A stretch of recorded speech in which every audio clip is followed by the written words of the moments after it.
السلام علیکم دوستو، تو آج ہم آپ کو ایک نئی کہانی سنانے جا رہے ہیں۔ شکایت۔ شمائلہ بہت پیاری بچی تھی، اپنی امی کی ہر بات مانتی تھی، لیکن اس میں ایک خامی بھی تھی۔ دوسروں کی شکایت کرنا اسے بے حد پسند تھا۔ اس کی بڑی بہن کا نام رابعہ تھا۔ ایک دن امی کی سہیلیوں کو گھر آنا تھا۔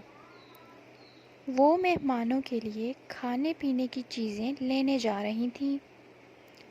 جاتے ہوئے رابعہ سے کہا، بیٹی میں ذرا سودا سلف لینے جا رہی ہوں، تم گھر کا اور شمائلہ کا بہت خیال رکھنا۔ رابعہ نے کہا، ٹھیک ہے امی، آپ بے فکر ہو جائیں۔ امی چلی گئیں تو رابعہ پڑھنے کے لیے ڈرائنگ روم میں آ گئی۔ لکھتے لکھتے جب اس کے قلم سے سیاہی ختم ہو گئی تو شمائلہ کو آواز دی، شمائلہ جلدی سے سیاہی لے آؤ۔ شمائلہ آپی کو سیاہی دے کر ابھی کمرے سے نکلی ہی تھی کہ آپی کی آواز آئی، شمائلہ جلدی سے صفائی والا کپڑا لے کر آؤ۔ شمائلہ جب کپڑا لائی تو دیکھا کہ ڈرائنگ روم کے سفید فرش پر نیلی سیاہی پھیلی ہوئی تھی۔ آپی نے کہا، تم امی کو مت بتانا، میں ابھی یہ سارا صاف کر دیتی ہوں۔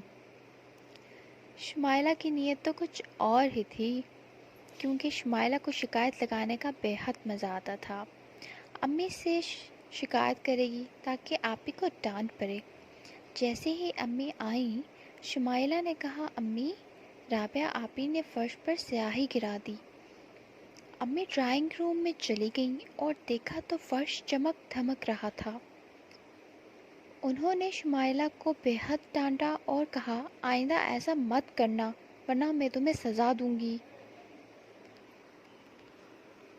شمائلہ شرمندہ ہوئی اور سوچنے لگی کہ میں نے آپی کے لیے برا سوچا، جس کی وجہ سے مجھے سزا ڈانٹ کی صورت میں مجھے ملی۔